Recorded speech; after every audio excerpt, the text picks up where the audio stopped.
जय हिंद दोस्तों, कैसे हैं आप सभी लोग। मैं रितेश कुमार सिंह आप सभी लोग का बहुत बहुत स्वागत करता हूं आपके अपने एडुटेरिया परिवार में। और बिल्कुल पिछली क्लास में हम लोगों ने देख लिया था कि यूरोपियों का जो आगमन होता है वो कैसे कैसे होता है, यानी कि किस क्रम में भारत आते हैं। जैसे हम लोगों ने सौ ट्रिक भी PDEDF करके देख लिया था। अगर जो लोग पिछला क्लास नहीं देखे हैं जाकर के आप लोग जरूर देख लीजिएगा कि किस तरीके से हमने इन सारी चीज़ों को डिस्कशन किया था। यानी कि जब यूरोपीय भारत में आते हैं तो बिल्कुल एक तरीके से व्यापारिक गतिविधि को लेकर के आते हैं, यानी कि वो व्यापार करने के लिए आते हैं। लेकिन धीरे धीरे क्या करते हैं कि वो लोग अपना क्षेत्र फैलाते जाते हैं, अपना एरिया फैलाते जाते हैं और फिर भारत को जीतते जाते हैं।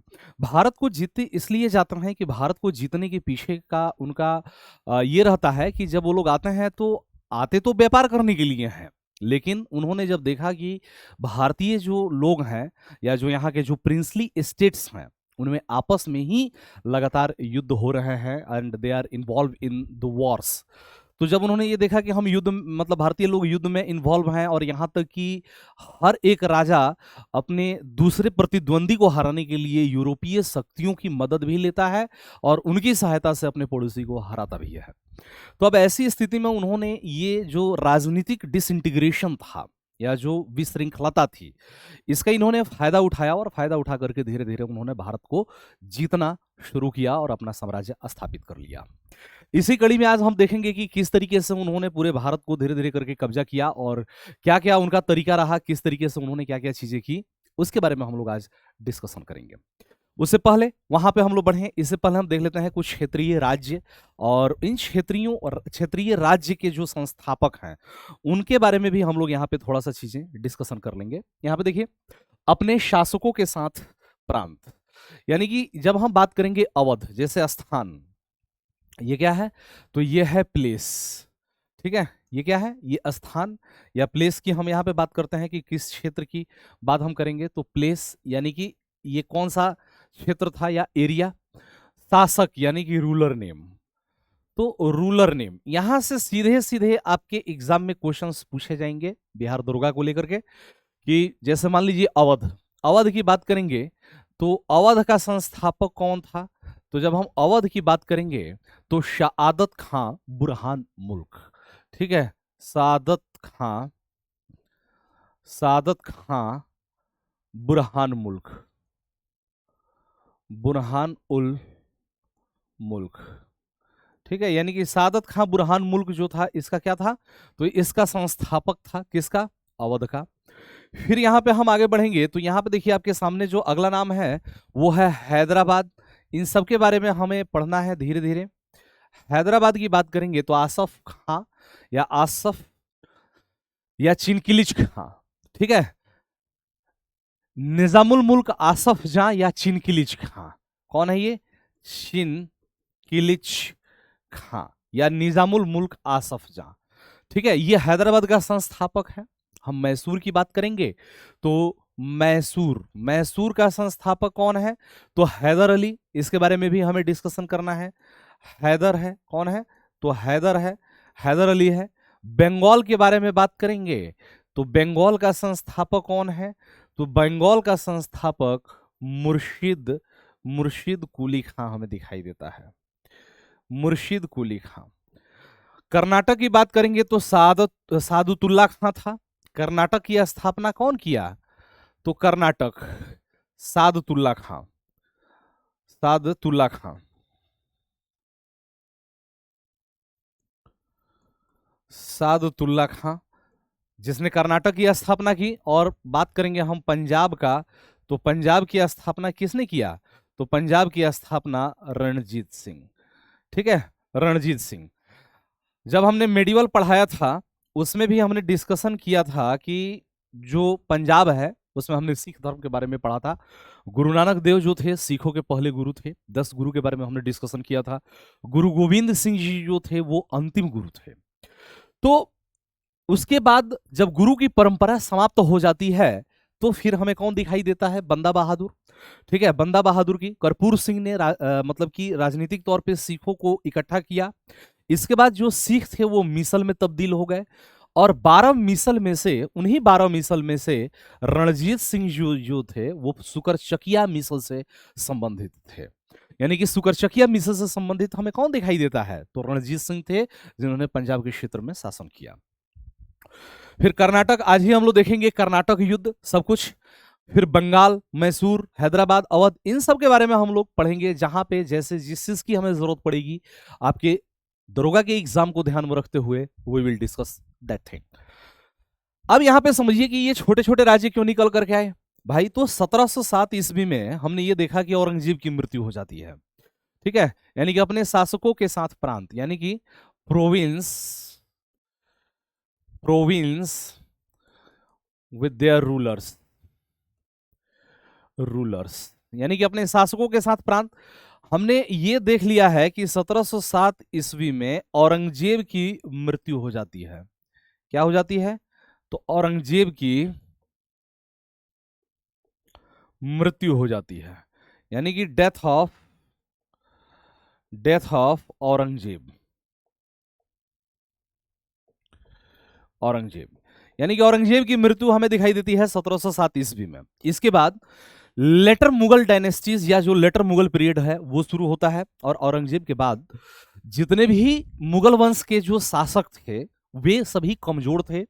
और जिस तरीके से औरंगजेब ने पूरे मुगल वंश में एकता बनाए रखी, या जिस तरीके से उसने इंटीग्रेशन बनाए रखा मुगल एम्पायर का, उस तरीके का इंटीग्रेशन आगे के जो शासक थे वो बना पाने में असक्षम थे। यानी कि they were not able to make integration of the Mughal empire. अब जब मुगल एम्पायर जब कमजोर होने लगा, तो ऐसी स्थिति में जो प्रांतीय जो गवर्नर्स थे, या जिनको आप ये कह लीजिए कि जो सूबेदार थे, उन लोगों ने मुगल प्रांत से अपने आप को क्या कर दिया? तो स्वतंत्र कर दिया। जैसे यहां पे अगर हम बात करेंगे बंगाल का, मुर्शिद कुली खां और अलीवर्दी खां, तो इनको मुगल शासकों ने क्या किया था कि बंगाल का सूबेदार बनाया था, और लेटर मुगल पीरियड में जब मुगल सत्ता कमजोर होने लगी तो मुर्शिद कुली खां ने अलग होकर के स्वतंत्र रूप से बंगाल की स्थापना कर लिया। तो यहां पे जो हम देखते हैं कि अलग अलग क्षेत्र में अलग अलग जो प्रोविंस हैं उसमें किस तरीके से साम्राज्य की स्थापना होती है। अब धीरे धीरे आगे हम बढ़ेंगे कि भाई अंग्रेजों का जो भारत विजय अभियान है वो किस तरीके से होता है और क्या क्या इसके पीछे की कहानी है। कहानी बहुत है। जैसे मान लीजिए कि हम कर्नाटक से शुरू करेंगे 1746-48 से, लेकिन अब उसके पीछे का पूरा कहानी नहीं हमें पढ़ना है इस क्लास में। ये दरोगा का है, दरोगा तक अपने आप को सीमित रखेंगे, ठीक है, कि ला बुरदेनो कब आया, क्या करता है ठीक है। और फिर पूरी कहानी किस लिए ये युद्ध होता है, बुशी कौन था, लाली, वो थोड़ा बहुत हम लोग देखेंगे, लेकिन बहुत ज्यादा अंदर जा करके बहुत ज्यादा डीप नहीं हम जाएंगे, अपने आप को दरोगा तक सीमित रखेंगे। तो जब हम भारत के अंग्रेज विजय यानी कि अंग्रेजों का भारत विजय की जब हम बात करेंगे, यानी कि ब्रिटिश कॉन्क्वेस्ट ऑफ इंडिया, तो वो कैसे कैसे करते हैं, तो इस कड़ी में सबसे पहले जो हमें दिखाई देता है वो दिखाई देता है प्रथम कर्नाटक युद्ध। ठीक है, यहां पे हमें सबसे पहले दिखाई देगा प्रथम कर्नाटक युद्ध, कर्नाटक युद्ध, ठीक है। यानी कि इसके बारे में अगर हम बात करेंगे तो ये क्या है, तो ये है आपका फर्स्ट कार्नेटिक वॉर, यानी कि प्रथम कर्नाटक युद्ध हमें ये दिखाई दे रहा है। क्या दिखाई दे रहा है? प्रथम कर्नाटक युद्ध। अच्छा, ये सभी युद्ध कर्नाटक के क्षेत्र में हुए थे, इसीलिए इसको हम क्या कहते हैं? कर्नाटक युद्ध। यानी कि कर्नाटक युद्ध का जो क्षेत्र था वो कर्नाटक। सबसे पहले तो ध्यान ये रखिएगा कि जो भी कर्नाटक युद्ध हुए, यानी कि कर्नाटक युद्ध, कर्नाटक युद्ध, यानी कि जब हम इसके बारे में बात करेंगे कार्नेटिक वॉर, तो इसका क्या अर्थ है मेरे भाई? इसका अर्थ यह है कि युद्ध क्षेत्र कर्नाटक था। क्या था? कर्नाटक था। इसलिए इसे कर्नाटक युद्ध के नाम से जानते हैं, कर्नाटक युद्ध के नाम से जानते हैं। क्या जानते हैं? तो कर्नाटक युद्ध के नाम से जानते हैं, यानी कि area of war was Karnataka या Karnataka, so this is known as Carnatic war. ठीक है, ये युद्ध जो होता है वो किन क्षेत्र में होता है, तो कर्नाटक के क्षेत्र में होता है, इसीलिए हम इसको किस नाम से जानते हैं, तो कर्नाटक वॉर या कर्नाटक युद्ध के नाम से हम जानते हैं। चलिए आगे बढ़ते हैं। जब हम इस कर्नाटक युद्ध के बारे में डिस्कशन कर रहे हैं तो इसका जो समय पीरियड है कब से कब तक है, तो 1746 टू 1748। ठीक है, यानी कि 1746 से लेकर के 48 ईस्वी तक का इसका समय है, इस बात को ध्यान रखिएगा। इसके बारे में अगर हम बात करेंगे तो इसी समय में, इसी दौरान जो प्रथम कर्नाटक युद्ध होता था, इस युद्ध को सेंट थॉमे का युद्ध भी कहते हैं। यानी कि इसी युद्ध को क्या कहते हैं, इस युद्ध को, यानी कि इसी युद्ध के दौरान सेंट थॉमे का युद्ध हुआ था कर्नाटक के नवाब के बीच साथ में और फ्रांसिसु के साथ में। इस युद्ध को सेंट थॉमे का, सेंट थॉमे का युद्ध, सेंट थॉमे का युद्ध भी कहा जाता है। क्या कहा जाता है, सेंट थॉमे का युद्ध भी कहा जाता है। यानी कि this war is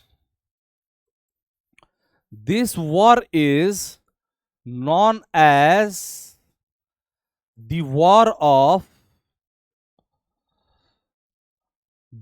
of saint Thome. ठीक है, यानी कि सेंट थॉमे का युद्ध, इस युद्ध को किस नाम से जाना जाता है, तो इस युद्ध को सेंट थॉमे के युद्ध के नाम से भी जाना जाता है। इस बात को ध्यान रखिएगा, इसी दौरान सेंट थॉमे का युद्ध हुआ था। ठीक है, अब इसके बारे में अगर बात करेंगे प्रथम कर्नाटक युद्ध के बारे में, तो ध्यान रखिएगा कि प्रथम कर्नाटक युद्ध जो था, ऑस्ट्रिया एक यूरोपीय कंट्री है, वहां का जो उत्तराधिकार का जो युद्ध चल रहा था, उसी युद्ध का विस्तार मात्र था।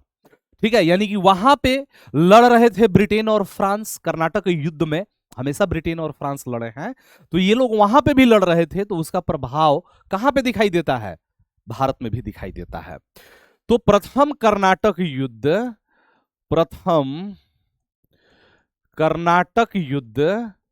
ठीक है, क्या था भाई, तो प्रथम कर्नाटक युद्ध, ठीक है, ऑस्ट्रिया के उत्तराधिकार के युद्ध का विस्तार मात्र था।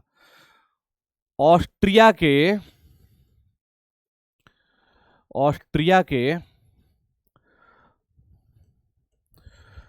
उत्तराधिकार के युद्ध का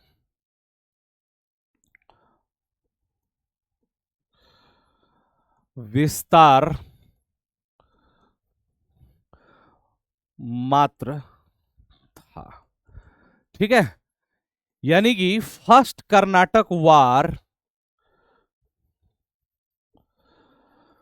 फर्स्ट कार्नेटिक वार वाज, ठीक है, first Carnatic war was merely an extension of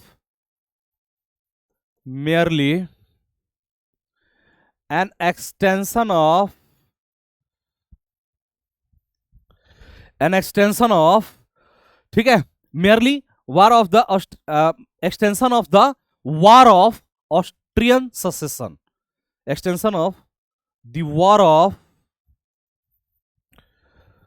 ठीक है, extension of the war of the Austrian succession,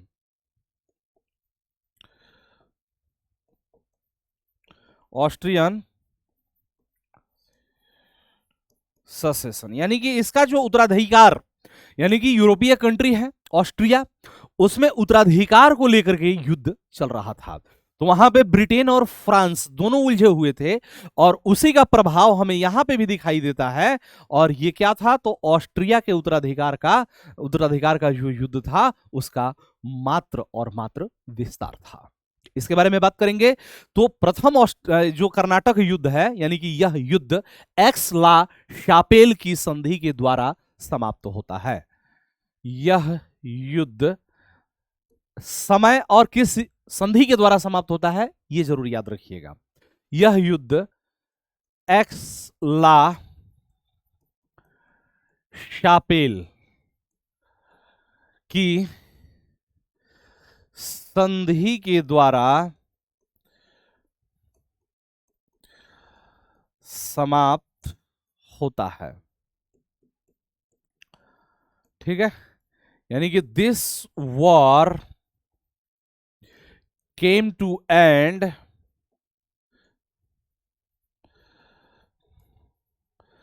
with the treaty of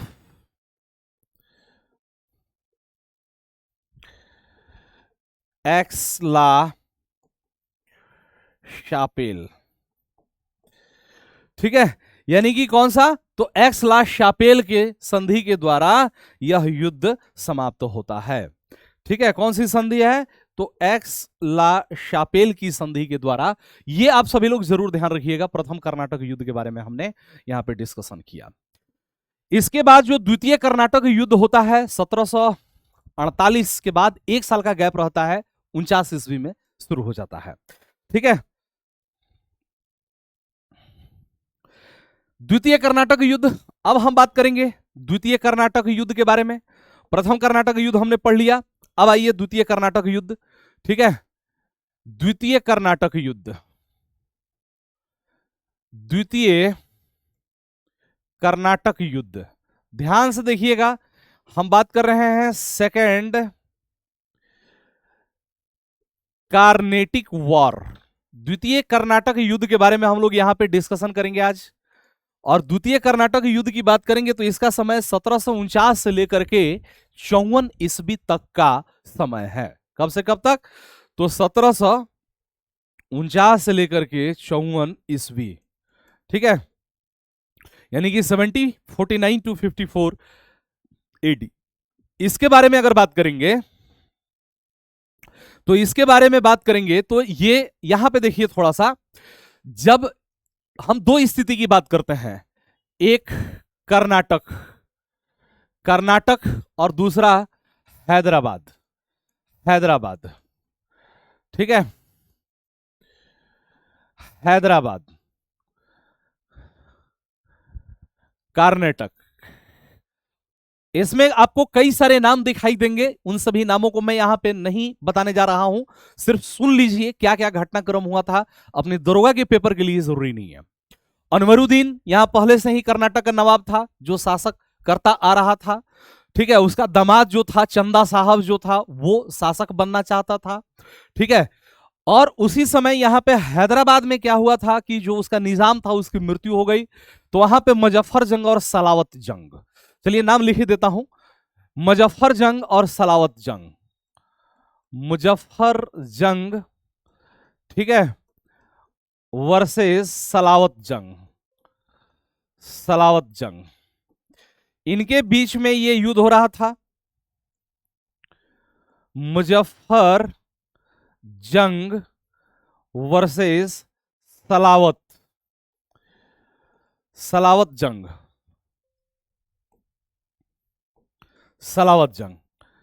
ये दोनों शासक बनना चाहते थे। इसमें मुजफ्फर जंग और सलावत जंग, मुजफ्फर जंग को फ्रांसीसियों ने सपोर्ट किया, जबकि सलावत जंग को किसने सपोर्ट किया, अंग्रेजों ने सपोर्ट किया।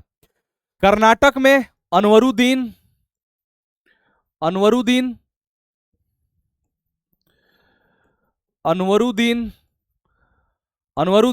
वर्सेस चंदा साहब इसका बहनोई था। ठीक है, यानी कि अनवरुद्दीन वर्सेस चंदा साहब,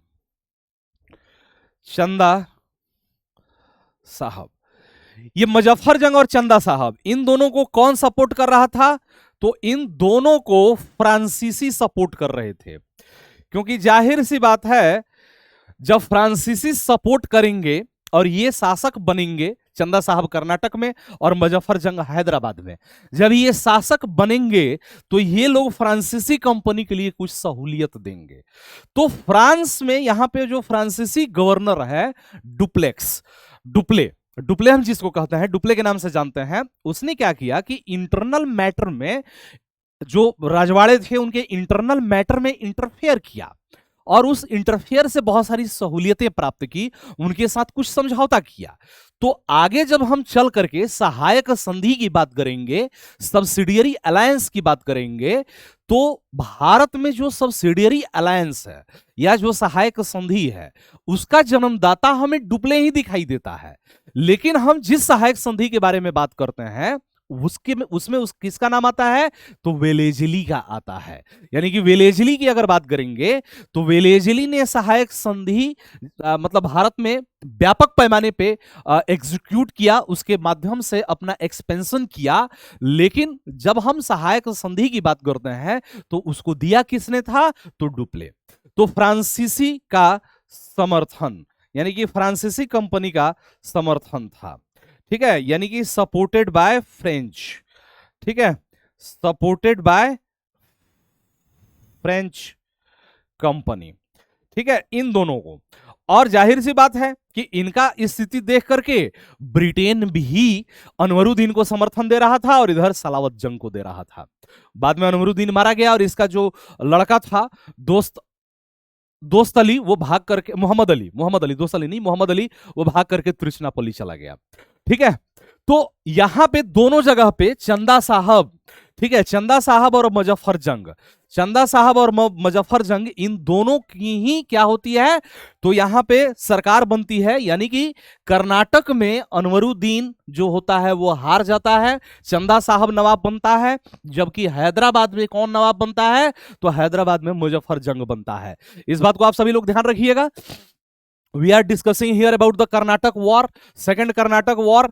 और ये द्वितीय जो कर्नाटक वॉर है ये पौंडीचेरी की संधि के द्वारा समाप्त हुआ। यानी कि ये जो द्वितीय कर्नाटक युद्ध है वो किसके द्वारा, तो ये पौंडीचेरी की संधि के द्वारा समाप्त होता है। किसके द्वारा, तो पौंडीचेरी की संधि द्वारा समाप्त क्या होता है, तो पौंडीचेरी की संधि के द्वारा समाप्त होता है। यानी कि this war came into and with the treaty of Pondicherry, ठीक है, पौंडीचेरी। यानी कि ये पौंडीचेरी की संधि के द्वारा ये युद्ध समाप्त होता है। तो ये कर्नाटक का जो युद्ध है और जो हैदराबाद का जो उत्तराधिकार का जो युद्ध है, इसी युद्ध का विस्तार क्या था, तो सेकंड कर्नाटक वॉर था, या जो द्वितीय कर्नाटक युद्ध था उसके बारे में हम बात करेंगे, ठीक है। अब हम बात करेंगे थर्ड कर्नाटक वॉर, यानी कि तृतीय कर्नाटक युद्ध के बारे में। अब कौन सी हम लोग डिस्कशन करेंगे, तृतीय कर्नाटक युद्ध, ठीक है, तृतीय कर्नाटक युद्ध, यानी कि थर्ड कार्नेटिक वॉर, ठीक है, तृतीय कर्नाटक युद्ध। इस बात को ध्यान रखिएगा, इसका जो समय पीरियड है 1756 से लेकर के 63 ईस्वी तक है, यानी कि 1756 टू 63 एडी, ठीक है।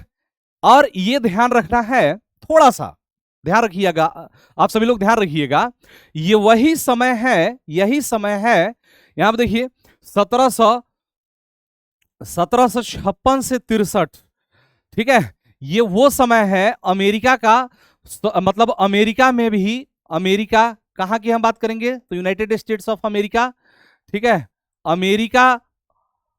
अमेरिका किसकी हम बात करेंगे, तो यहां पे देखिए अमेरिका और यूरोप, और किसकी बात करेंगे, यूरोप, अमेरिका और यूरोप दोनों में यहां पे अमेरिका में स्वतंत्रता संघर्ष चल रहा है, यानी कि आजादी की लड़ाई चल रही है।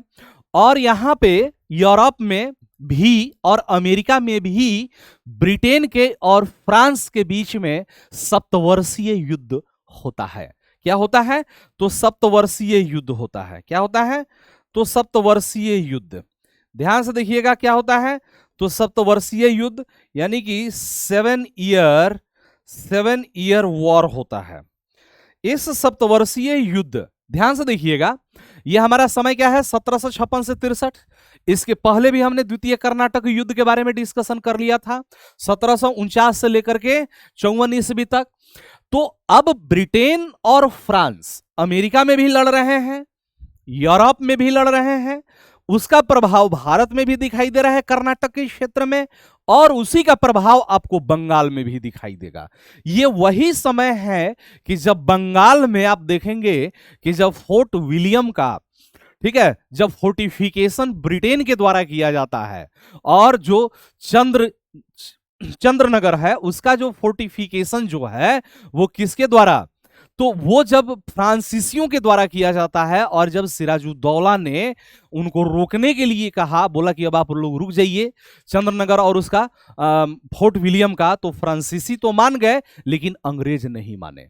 यही वो समय है जब 1756 ईस्वी में सिराजुद्दौला कहां पे, तो फोर्ट विलियम पे अटैक करता है, और फिर लोगों को कुछ 146 लोग, जे हॉलवेल कहता है कि 146 लोगों को बंदी बना करके ला करके एक दरवाजे के, मतलब कि एक कोठरी में डाल दिया गया था जहां पे ब्लैक होल की घटना हुई थी। वो आगे हम बढ़ेंगे तब देखेंगे, ठीक है।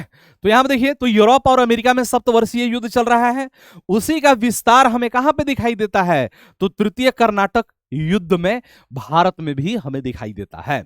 यानी कि यह यूरोप के सप्तवर्षीय युद्ध का विस्तार था, ठीक है। यह यूरोप के क्या था, तो यह यूरोप के सप्तवर्षीय युद्ध का, सप्तवर्षीय युद्ध का, यह यूरोप के सप्तवर्षीय युद्ध का विस्तार था। क्या था, तो विस्तार था। यानी कि this was the extension of, this was the extension of, this was the extension of the 7-year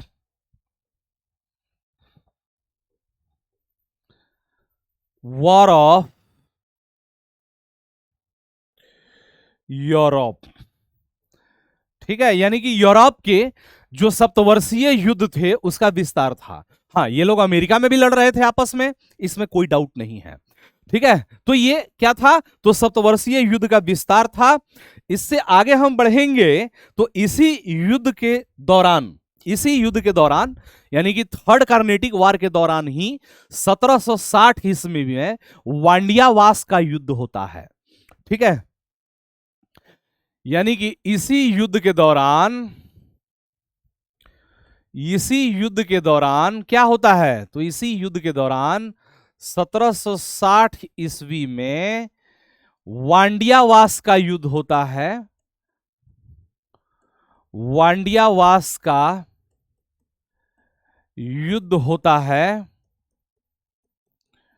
जिसमें फ्रांसीसी हार जाते हैं। क्या होता है, तो फ्रांसीसी हार जाते हैं, ठीक है, और यहां से वे लोग समाप्त हो जाते हैं। अब इनके ऊपर ये रेस्ट्रिक्शंस डाल दिया जाता है संधि के द्वारा कि अब ये लोग अपना क्षेत्र विस्तार नहीं करेंगे, ये सिर्फ एक व्यापारिक कंपनी के तौर पे ही कार्य करेंगे। यानी कि during this war French were defeated by British, ठीक है। During this war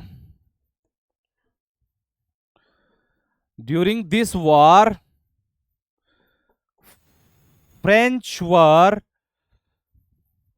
defeated by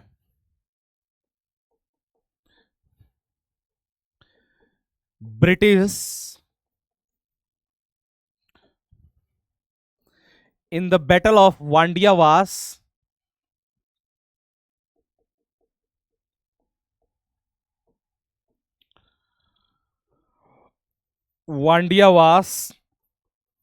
इन 1760, ठीक है।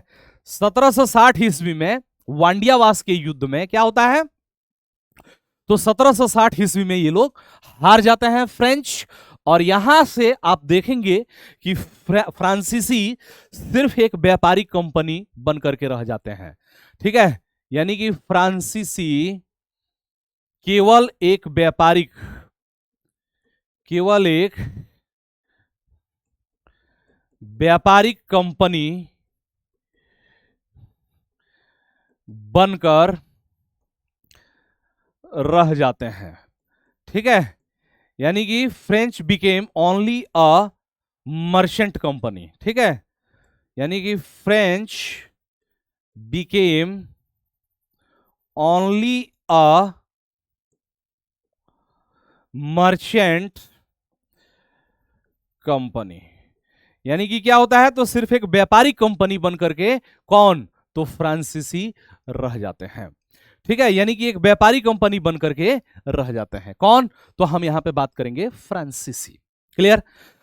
और इस युद्ध के बारे में बात करेंगे तो यहीं से फ्रांसीसी सत्ता समाप्त हो जाती है, यानी कि भारत से जो फ्रांसीसी सत्ता है वो हमेशा के लिए समाप्त हो जाती है। और ध्यान रखिएगा, यह युद्ध किसके द्वारा, तो यह युद्ध यानी कि इस युद्ध के बारे में बात करेंगे तो यह युद्ध पेरिस की संधि के द्वारा समाप्त होता है। ठीक है, यानी कि यह युद्ध पेरिस की संधि द्वारा समाप्त होता है। ठीक है, यानी कि this war came to end, this war came to end with the treaty of Paris, treaty of Paris. ठीक है, यानी कि पेरिस की संधि के द्वारा क्या होता है, तो यह युद्ध समाप्त होता है। कौन सा है, तो थर्ड कर्नाटक युद्ध जो है ये किसके द्वारा, तो पेरिस की संधि के द्वारा समाप्त होता है। आगे बढ़ते हैं धीरे धीरे सारी चीजों को। यहां पे हमने कर्नाटक का देख लिया, कर्नाटक में 3 युद्ध हुए थे, 1746 से लेकर के 48 तक, 49 से लेकर के 54 तक, और फिर 56 से लेकर के 63 तक सप्तवर्षीय युद्ध किस किस संधि के द्वारा समाप्त हुआ, ये भी हमने डिस्कशन कर लिया आज के क्लास में। कंटिन्यू करेंगे अब यहां से, चलिए आगे बढ़ते हैं। जब आगे बढ़ेंगे तो अब हम चलते हैं बंगाल की तरफ, बंगाल की तरफ। ठीक है, यहां पे ध्यान से देखिएगा, बंगाल संस्थापक के बारे में हमने बता दिया कि बंगाल का संस्थापक मुर्शिद कुली खां था। तो यहां पे थोड़ा सा ध्यान से आप सभी लोग देख लीजिएगा, सारी चीजें समझ में आ जाएगी। ठीक है, मैं फिर से बोल रहा हूं कि मैटर बहुत है, लेकिन मैं अपने आप को सीमित किया हूं कहां तक, तो सिर्फ और सिर्फ दरोगा तक। अब अलीवर्दी खां, मुर्शिद कुली खां ये मैं नहीं पढ़ा रहा हूं यहां पे। ठीक है, अलग से बिल्कुल सेपरेट। ठीक है, ये हम लोग सीधे आ जाते हैं कहां पे, तो अपने जो दरोगा के हिसाब से जरूरी है उसके लिए। तो बंगाल संस्थापक लिख ही सकते हैं, कोई दिक्कत नहीं है, संस्थापक मुर्शिद कुली खां। अलीवर्दी खां की बात करेंगे तो अलीवर्दी खां ने क्या किया था, तो अंग्रेजों को मधुमक्खियों से तुलना किया था और बोला था कि अगर इन्हें छेड़ा ना जाए तो ये शहद देंगी, और अगर इन्हें छेड़ा जाए तो ये काट खाएंगी। ठीक है, तो संस्थापक यानी कि फाउंडर की बात करेंगे तो इसका फाउंडर कौन था, तो फाउंडर की बात करेंगे तो अलीवर्दी खां था, सॉरी मुर्शिद कुली खां, नॉट अलीवर्दी खां। ठीक है, मुर्शिद कुली खां, मुर्शिद कुली खां, और मुर्शिद कुली खां के बाद अलीवर्दी खां शासक बनता है। ठीक है, मुर्शिद कुली खां, और अलीवर्दी खां के बाद फिर कौन, तो सिराजुद्दौला। ठीक है, यहां पे देखिए जब हम आगे की कहानी की बात करेंगे तो यहां पे ध्यान से देखिएगा, 1756 ईस्वी में सिराजुद्दौला बंगाल का नवाब बना। क्या बना, तो सिराजुद्दौला बंगाल का नवाब बना। क्या बना, तो बंगाल का नवाब बना। ठीक है, यानी कि Siraj-ud-Daulah, Siraj-ud-Daulah became the Nawab of Bengal in 1756। 1756 ईस्वी में सिराजुद्दौला जो है वो बंगाल का नवाब बनता है। हाँ, इसके दुश्मन भी थे, इसके विरोधी भी थे, इस बात को ध्यान रखिएगा।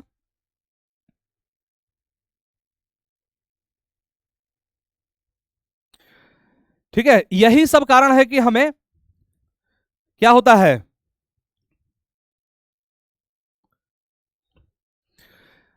प्लासी का युद्ध हमें दिखाई देता है। अब हमने पहले भी समझाया था जब हमने कर्नाटक युद्ध के बारे में डिस्कशन किया, यहां भी हम लोग इस चीज को समझते हैं और देखते हैं। यहां पर देखिए हुआ क्या था कि ऑलरेडी कर्नाटक में युद्ध चल रहा था, सप्तवर्षीय युद्ध भी हो रहा था। तो कर्नाटक युद्ध 1746 से ही शुरू हो जाता है ना। प्रथम कर्नाटक युद्ध 1746 से 48, द्वितीय 49 से 54, ठीक है, फिर 56 से लेकर के 63, थर्ड कर्नाटक वार। अब ऐसी स्थिति में जब हम बंगाल की बात करेंगे तो फोर्ट विलियम जो है, किसका है, तो fort William, fort William, fort William जो है फैक्ट्री, फोर्ट विलियम किसका है, तो यह है अंग्रेजों का। क्या है, अंग्रेज फैक्ट्री है। क्या है, अंग्रेज फैक्ट्री है। अच्छा, यहां पे फैक्ट्री का मतलब समझ लीजिए आप लोग, ये क्या है, तो ये है ब्रिटिश फैक्ट्री। ठीक है, ब्रिटिश फैक्ट्री है।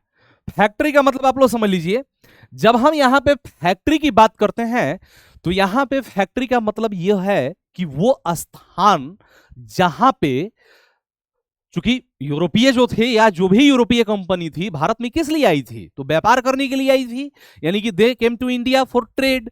तो अब व्यापार करेंगे तो ऐसा थोड़ा ना होगा कि मतलब दो चार को कपड़ा लेकर के चल दिए यूरोप बेचने के लिए, एक साथ इकट्ठा करेंगे फिर जहाज पे भेजेंगे।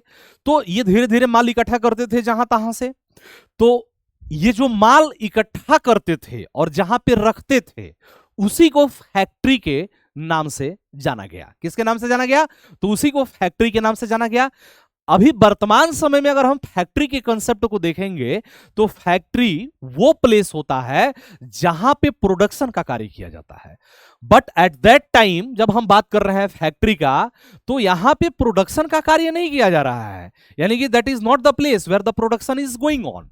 This is the place just it is being used like a warehouse, and this is the residence of the British officials and British employee। यानी कि जो ब्रिटिश ईस्ट इंडिया कंपनी के जो इंप्लॉय थे उनको रहने का एक जगह था, यानी कि कॉलोनी टाइप से था। ये लोग यहाँ पे रहते थे और वस्तुओं को खरीद करके ये लोग रखते थे। तो अब जाहिर सी बात है फोर्ट विलियम और चंद्रनगर की अगर बात करेंगे, चंद्रनगर, चंद्रनगर जो था ये किसका था, चंद्रनगर, चंद्रनगर की बात करेंगे तो ये किसका था, तो चंद्रनगर जो था ये फ्रेंच फैक्ट्री थी। क्या थी, तो ये फ्रांसीसी फैक्ट्री थी। ठीक है, फ्रांसीसी फैक्ट्री, ठीक है, यानी कि फ्रेंच फैक्ट्री थी। क्या थी, तो फ्रेंच फैक्ट्री थी, इस बात को ध्यान रखिएगा। क्या थी, तो ये फ्रांसीसी फैक्ट्री थी। अब कर्नाटक की स्थिति को ध्यान में रखते हुए जो कर्नाटक में जो घटनाक्रम चल रहा था, ये चंद्रनगर का किलेबंदी फ्रांसीसी कर रहे थे और फोर्ट विलियम की किलेबंदी कौन कर रहे थे, तो ब्रिटेन कर रहा था। सिराजुद्दौला जो कि एक नवयुवक है, कम उम्र का शासक बना है, ऑलरेडी इसकी जो मासी है घसीटी बेगम वो भी इसकी दुश्मन है। ठीक है, तो कई सारे लोग इसके दुश्मन है, राय दुर्लभ, मणिचंद, सब अलग अलग हैं। देखेंगे प्लासी के युद्ध में, जहां पे जो नाम आएगा हम जरूर बताएंगे। तो सिराजुद्दौला जो है इनको मना किया, बोला कि भाई आप फोर्टिफिकेशन मत करो, ये मेरे संप्रभुता पे प्रश्न चिन्ह है कि मैं यहीं पे हूं और तुम मेरे एरिया का फोर्टिफिकेशन कर रहे हो, दिस इज रॉन्ग। आ रहा बात समझ में, ये बोला। ये तो जो फ्रांसीसी थे वे तो मान गए, बोले कि ठीक है सर हम तो मान जाएंगे, हमें कोई दिक्कत नहीं है। लेकिन ये जो थे ये नहीं माने, बोले कि नहीं हम तो नहीं माने। ब्रिटेन जो था वो नहीं माना। अब जब ब्रिटेन नहीं माना, ब्रिटेन जब नहीं माना तो सिराजुद्दौला ने क्या किया, तो अटैक कर दिया यहां पे, अटैक। ठीक है, अटैक कर दिया 21, ठीक है 20-21 जून। और आप लोगों को पता ही है कि कितनी गर्मी होती है। ठीक है, अटैक किसने किया, तो अटैक कर दिया कब, तो 20-21 जून, 20-21 जून 1756 ईस्वी को इसने अटैक कर दिया। कहां पे, तो ये फोर्ट विलियम पर। आ रहा बात समझ में, फोर्ट विलियम पर इसने जब अटैक किया तो कर्नल ड्रेक जो वहां का अधिकारी था भाग गया। ठीक है, और भाग करके जाकर के फुल्टा द्वीप के तरफ में शरण लिया। यहां पे मतलब कि महिलाओं और बच्चों को छोड़ करके वो भाग गया। यहां पे मिला कौन? तो जे जेड हॉलवेल मिलता है। कौन मिलता है? J Z Holwell. सिराजुद्दौला ने 146 लोगों को बंदी बना लिया, यानी कि सिराजुद्दौला कैप्चर्ड 146 पर्सन। चलिए, यही जो घटना है वो कौन सी घटना है? तो ये काल कोठरी की घटना है। यहां पे काल कोठरी के नाम से जानी जाती है, यानी कि काल कोठरी त्रादसी, यानी कि ब्लैक होल ट्रेजेडी। ठीक है, क्या है ये? तो यहां पर ध्यान से देखिएगा, इसको कहते हैं ब्लैक होल ट्रेजेडी। ट्रेजेडी कब होता है?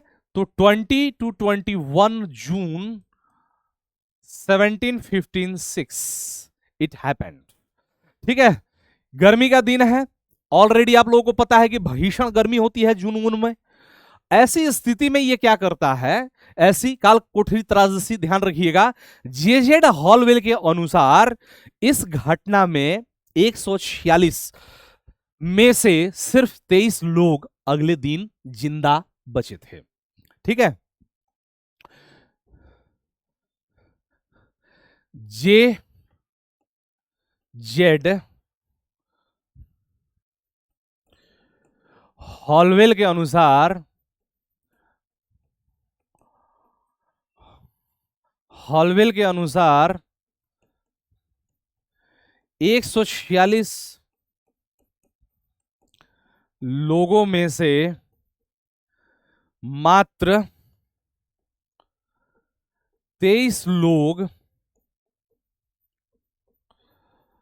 अगले दिन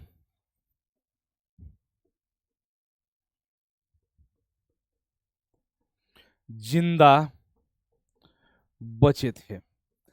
ठीक है, ये पूरी कहानी मैं थोड़ा सा समझा दूंगा शॉर्ट में ही, जितना हमें जरूरत है, बहुत ज्यादा नहीं।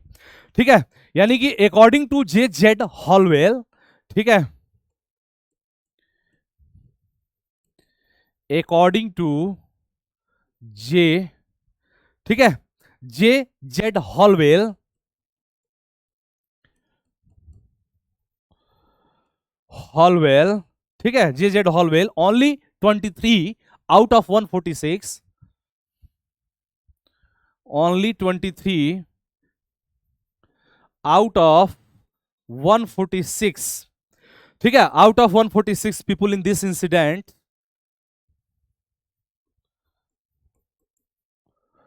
in this incident, ठीक है, in this incident, in this incident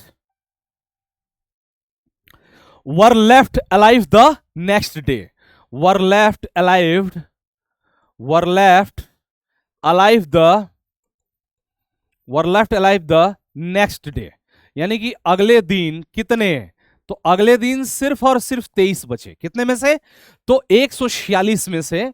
और ये क्या किया था सिराजुद्दौला? कर्नल ड्रेक तो फरार हो गया, जे जेड हॉलवेल के साथ कुछ महिलाओं और बच्चियों के साथ कुल कितने? तो 146 लोगों को पकड़ा और इसने कहां पे इनको डाल दिया? तो एक कोठरी में डाल दिया। और इस कोठरी यानी कि रूम की बात करेंगे तो ये कोठरी या जो रूम है इसका मेजरमेंट लगभग 18 इंटू 10 के आसपास में था। कितना था? 18 इंटू 10 के आसपास में था, यानी कि ये फीट है, 18 फीट लंबाई और 10 फीट चौड़ाई, या 14 फीट ही मान लीजिए। तो अब यहां पे प्रश्न ये निकलता है कि क्या ये घटना सच में घटित हुई थी या सिर्फ एक काल्पनिक है? तो जब हम इसके बारे में बात करते हैं तो ये एक तरीके से मिथ है, काल्पनिक है, क्योंकि जब काल कोठरी की घटना की जब बात करता है जे जेड हॉलवेल, तो इस घटना के बारे में हमें अन्य किसी भी कंटेम्पररी रिसोर्सेज से कोई जानकारी प्राप्त नहीं होती है, यानी कि we have no information about the other contemporary resources about this black hole tragedy. पहली बात तो यह है कि किसी अदर सोर्स से नहीं, और दूसरी बात यह है कि अगर हम इस कोठरी की मेजरमेंट को अगर देखें, ठीक है, तो इस इतने छोटे कोठरी में 146 लोगों को रखना भी बहुत टफ है, यानी कि इतने छोटे कोठरी में 146 लोगों को रखना it is quite difficult itself.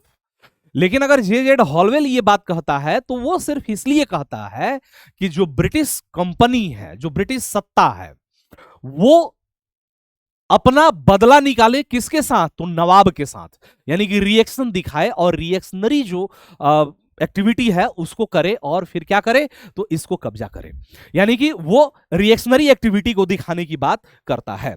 आ रहा बात समझ में? तो इसीलिए जे हॉलवेल ने इसके बारे में बात किया। ठीक है, यहां पे देखिए ब्लैक होल त्रादसी, सिराजुद्दौला ने 146 अंग्रेज व्यक्तियों को जेल में डाल दिया था, इसमें से 123 की मौत दम घुटने से हो गई। हालांकि इतिहासकार या तो इस कहानी पर विश्वास नहीं करते हैं या कहते हैं कि पीड़ितों की संख्या बहुत कम थी। तो ये ब्लैक होल ट्रेजेडी था। इसके बाद वहां का एक दीवान टाइप से रहता है, उसको सौंप देता है सिराजुद्दौला, वहां पे अलीनगर का प्रशासन, अलीनगर कलकत्ता का पुराना नाम है, प्रशासन सौंप देता है और फिर वो लौट आता है। तब तक रॉबर्ट क्लाइव, वाटसन, ये सभी लोग क्या करते हैं, तो रॉबर्ट क्लाइव और वाटसन जो है मद्रास से सेना की एक टुकड़ी को लेकर के ये जो घटना हुआ है, सिराजुद्दौला ने ये जो कृत्य किया है, इसकी बदला लेने के लिए बंगाल पहुंचता है। मानिकचंद ने क्या किया कि पैसे लेकर के कलकत्ता को सौंप दिया, किसको, तो रॉबर्ट क्लाइव को और जो वाटसन था। ठीक है, और इसके बाद एक लंबी पृष्ठभूमि तैयार होने लगती है, एक लंबी पृष्ठभूमि तैयार होने लगती है, और फिर कई ऐसे, जैसे मीर जाफर की बात करेंगे तो मीर जाफर षड्यंत्र करता है। मीर जाफर, ठीक है, यानी कि मीर जाफर ये क्या था, तो ये नवाब का सेनापति था, इस बात को ध्यान रखिएगा, क्या था, तो नवाब का सेनापति था, यानी कि कमांडर इन चीफ ऑफ नवाब, यानी कि सेनापति था। अंग्रेजों ने बोला कि यानी कि नवाब बनने के लालच में सिराजुद्दौला से क्या करता है, तो धोखा करता है। ठीक है, यानी कि नवाब बनने के लालच में सिराजुद्दौला से क्या करता है, सिराजुद्दौला से धोखा करता है। कंपनी ने बोला कि ठीक है हम आपको नवाब बना देंगे, ठीक है, बीट्रे सिराजुद्दौला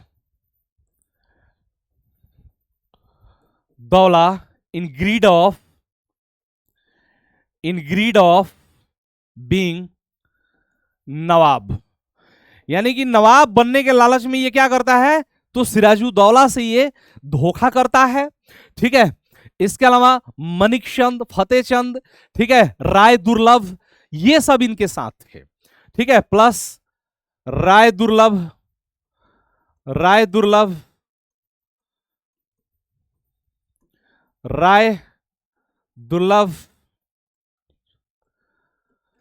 मानिकचंद,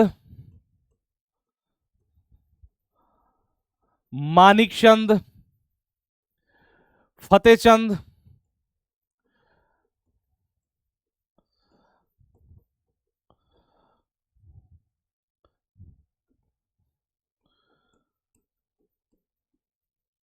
ठीक है, इन सबने क्या किया कि सबने अंग्रेजी कंपनी से समझौता कर सिराजुद्दौला के साथ विश्वासघात किया।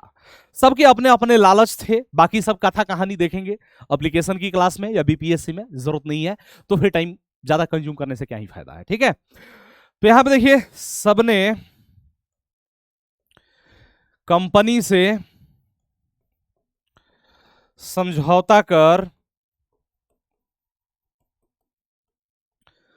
सिराजुद्दौला के साथ विश्वासघात किया, सिराजुद्दौला के साथ विश्वासघात किया। ठीक है, यानी कि all betrayed, they all betrayed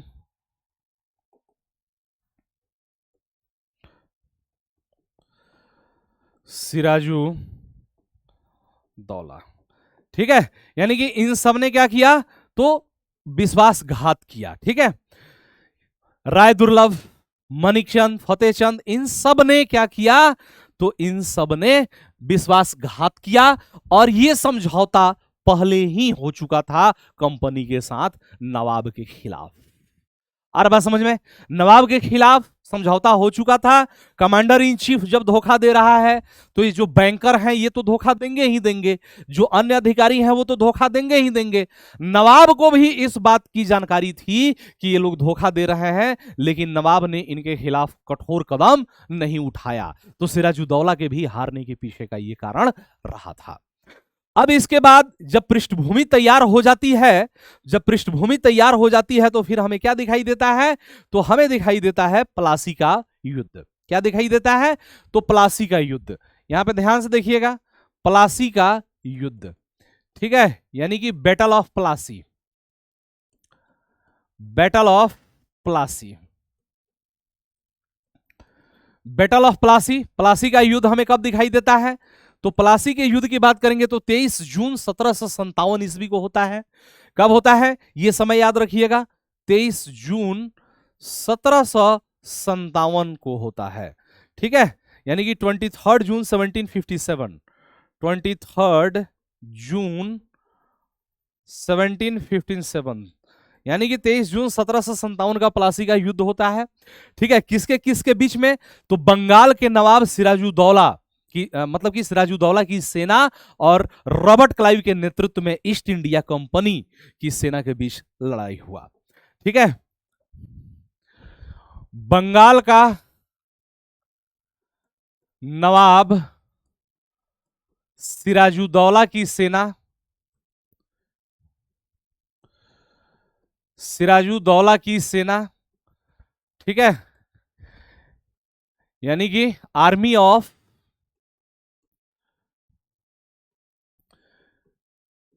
Bengal नवाब सिराजुद्दौला, ठीक है, वर्सेस किसके बीच में होता है?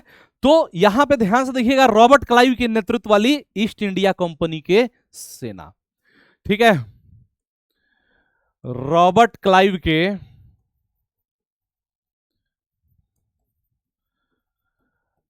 नेतृत्व वाली,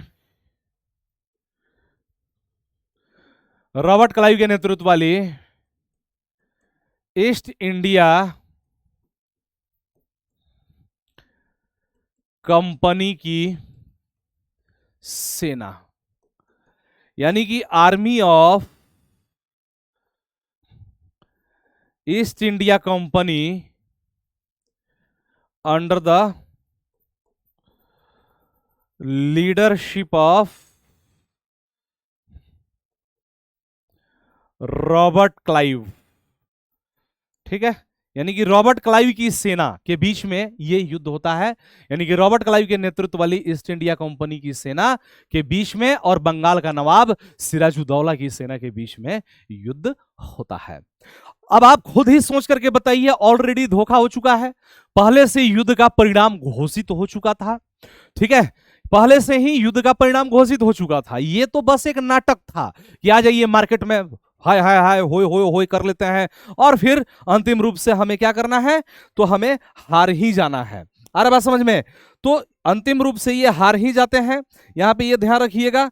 तो ये क्या होता है? तो दे डिफीटेड, यानी कि प्लासी का जो युद्ध है ये पहले से ही इसका डिसीजन हो चुका था, क्योंकि मीर मदान, आप देख यहां पे देखिए, जब नवाब की सेना जो लड़ रही थी तो नवाब की सेना के प्रति वफादारी से सिर्फ और सिर्फ मीर मदान और मोहन सिंह के नेतृत्व में एक छोटी सी सेना की टुकड़ी जो है नवाब की वफादार बनी रही, ठीक है, यानी कि सोहन सिंह और मीर मदान, सोहन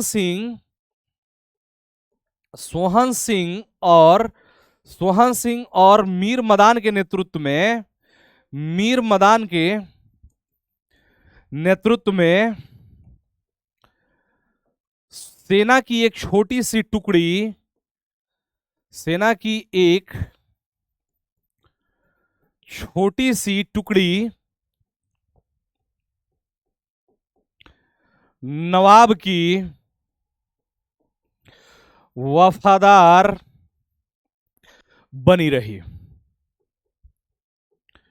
बनी रही। ठीक है, क्या कह रहा है यहां पे ध्यान से देखिएगा।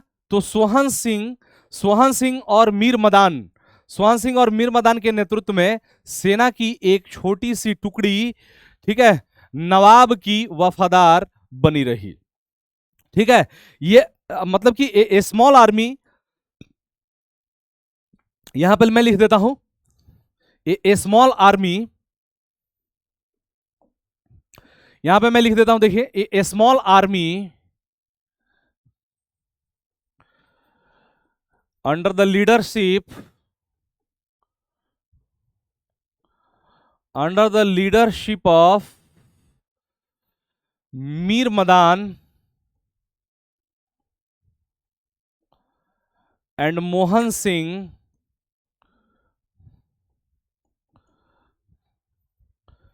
was loyal towards, loyal towards nawab, nawab of Bengal. ठीक है, यानी कि एक छोटी सी जो टुकड़ी थी, ठीक है, a small army under the leadership of, ठीक है, Mir Madan and Sohanlal were loyal of, ठीक है, were loyal of the nawab of Bengal, यानी कि बंगाल के नवाब के प्रति क्या रही, तो ईमानदार रही। ठीक है, दोपहर तक इस युद्ध का निर्णय हो चुका था। ठीक है, यानी कि क्या हुआ, तो ध्यान से देखिएगा, दोपहर तक इस युद्ध का निर्णय हो गया, दोपहर तक इस युद्ध का निर्णय हो गया, होना ही था, निर्णय तो पहले से ही तय था, निर्णय हो गया, यानी कि decision of war came out by, came out by afternoon, afternoon यानी कि दोपहर तक इस युद्ध का निर्णय आ गया। सबको पता है कि युद्ध में किसकी हार होगी, नवाब इस युद्ध में हार गया। बाकी यूपीपीसीएस ने तो यह भी क्वेश्चन पूछा है कि नवाब किस चीज से भागा, हाथी से भागा।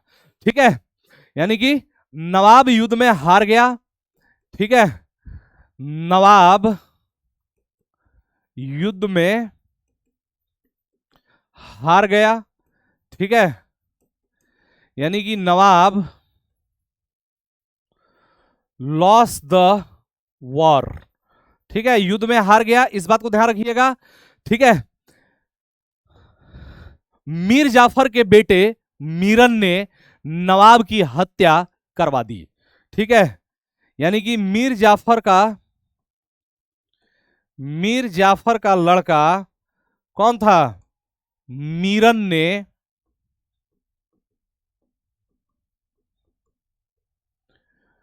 नवाब की हत्या करवा दी, करवा दी। ठीक है, यानी कि nawab was killed by Miran, Miran यानी कि मीर जाफर का लड़का जो मीरन है, ठीक है, मीरन जो है उसने नवाब की जब नवाब भाग रहा था तो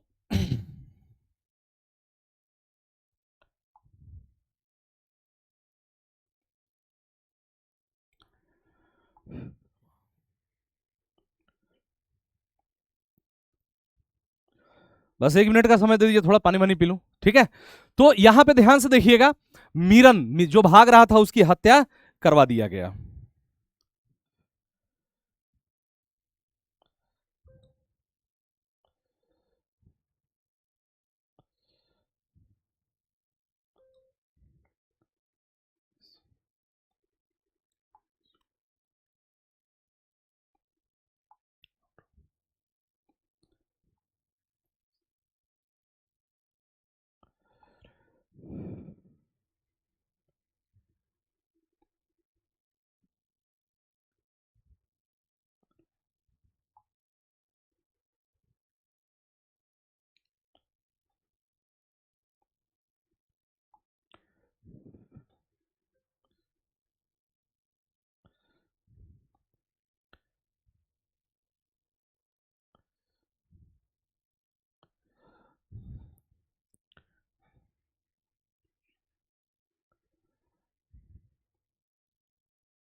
चलिए कंटिन्यू करेंगे। तो ये हमने डिस्कशन किया, यानी कि दोपहर तक। अब जाहिर सी बात है कि इसका निर्णय तो होना ही था, ठीक है। और निर्णय निर्णय हो गया, क्योंकि ये पहले से ही षड्यंत्र था। ये तो सिर्फ एक नाटक था कि भाई नाटक हो गया, हार गए, काम खत्म। नवाब हाथी से भाग रहा था और भागते हुए उसको किसने मरवा दिया? तो मीरन का जो लड़का था वो उसकी हत्या करवा दिया। यहां तक हम लोगों ने कंटिन्यू कर लिया था। अब यहां पे देखिए, यहां पे एक आपके पास फ्लो चार्ट है, और फ्लो चार्ट में साफ साफ लिखा हुआ है, ठीक है, प्लासी से बक्सर तक। कहां से कहां तक?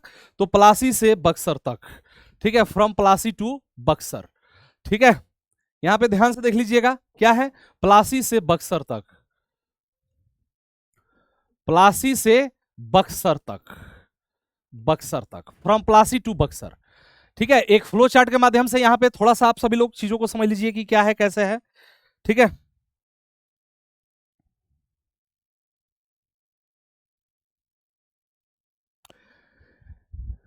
सिराजुद्दौला ने ब्रिटिश के आदेश पर प्रश्न उठाना शुरू कर दिया। रॉबर्ट क्लाइव ने प्लासी में सिराजुद्दौला के विरुद्ध ब्रिटिश सेना का नेतृत्व किया। नवाब के अधिकारियों के साथ साजिश रचने के बाद ब्रिटिश सेना ने युद्ध जीता और मीर जाफर को नवाब बनाया। मीर जाफर द्वारा विरोध 1760 में किया गया, जिसके पश्चात मीर कासिम को नवाब बनाया गया। फिर इधर बोल रहा है कि मीर कासिम ने कंपनी के व्यापार विशेष अधिकारों के बारे में शिकायत करना शुरू कर दिया, जिसके परिणाम स्वरूप बक्सर की लड़ाई हुई। कंपनी ने लड़ाई जीती और मीर जाफर के नवाब के रूप में पुनर्स्थापित किया गया। इन सब के बारे में हम लोग डिस्कशन करेंगे एक एक चीज, ठीक है। अब क्या हुआ कि भाई मीर जाफर शासक बन गया, मीर जाफर शासक बन गया, ठीक है। मीर जाफर, प्लासी के युद्ध के बाद मीर जाफर शासक बनता है। कौन बनता है? यहां पर देखिए, प्लासी के युद्ध के बाद मीर जाफर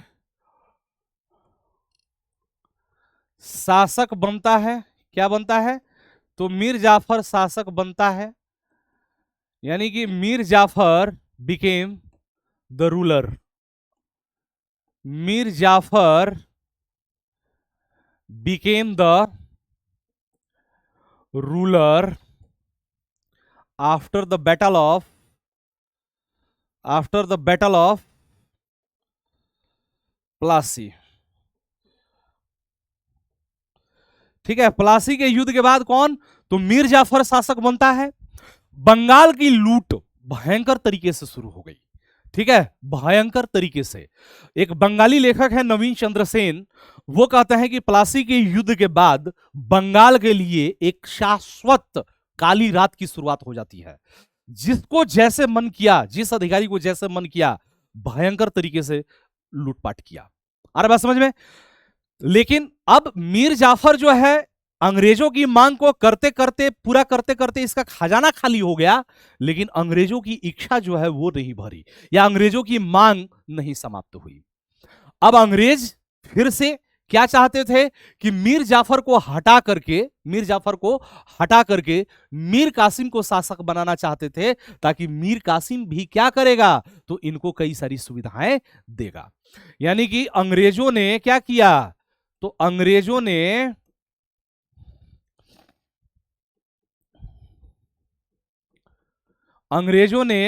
मीर जाफर को, हटाकर हटाकर मीर कासिम को शासक, या मीर कासिम को बंगाल का नवाब बनाया। मीर कासिम को बंगाल, इसका दामाद था, बंगाल का नवाब बनाया, ठीक है। यानी कि British company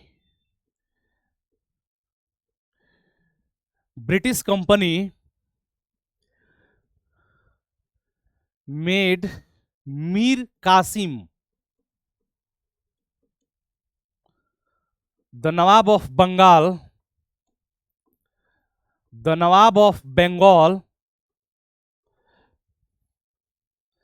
instead of Mir Jafar.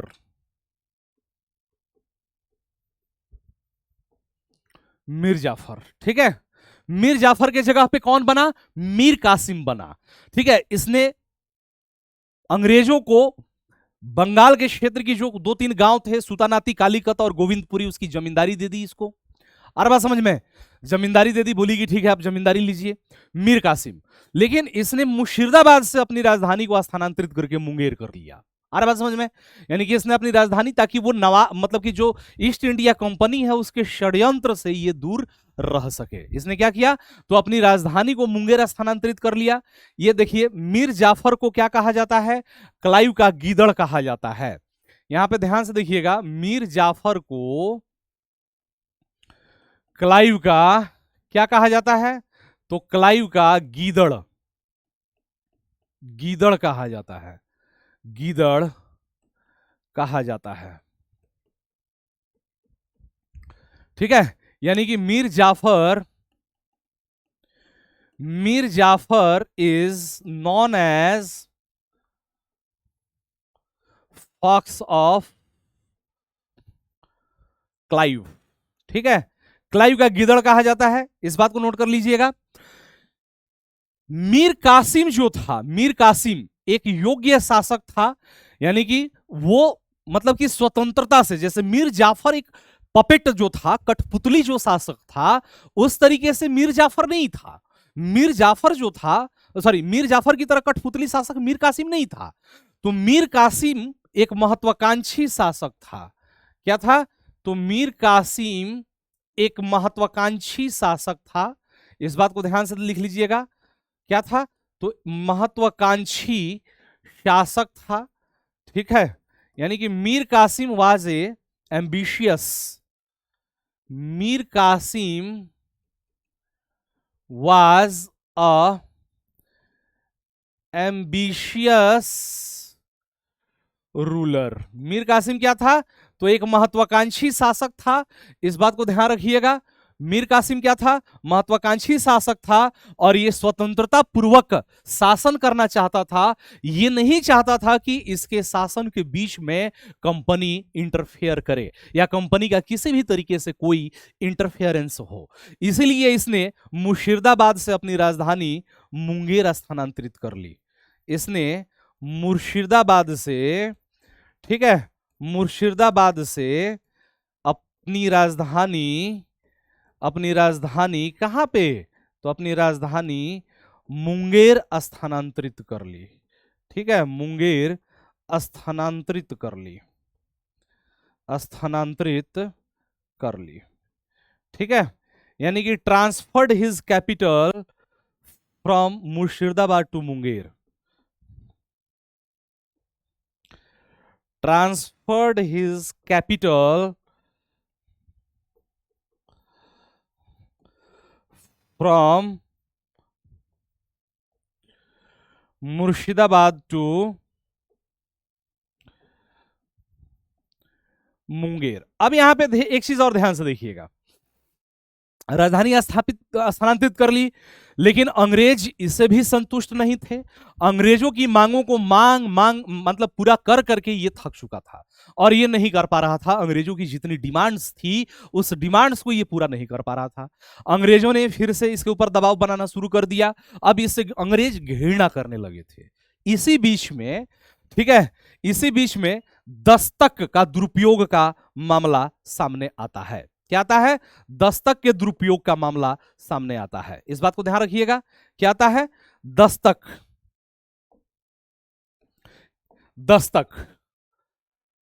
के दुरुपयोग का मामला क्या आता है? तो यहां पे ध्यान से देखिएगा, दस्तक के दुरुपयोग का मामला सामने आता है। क्या आता है? दस्तक के दुरुपयोग का मामला। ठीक है, यानी कि मिसयूज ऑफ दस्तक। अब आप कहेंगे कि सर क्या है मिसयूज ऑफ दस्तक? अब यहां पे समझ लीजिए, जब हम दस्तक की बात करते हैं, दस्तक तो ये दस्तक क्या था, ये ध्यान से देख लीजिएगा। यानी कि ईस्ट इंडिया कंपनी को सामान खरीदने पर खरीदने पर मुफ्त, मतलब कि बिना चुंगी का, मुफ्त यानी कि बिना चुंगी का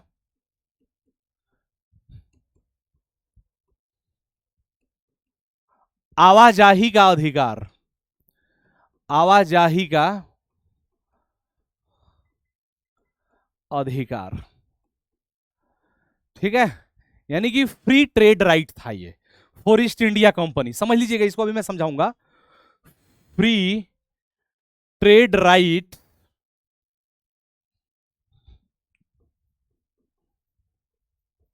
फ्री ट्रेड राइट फॉर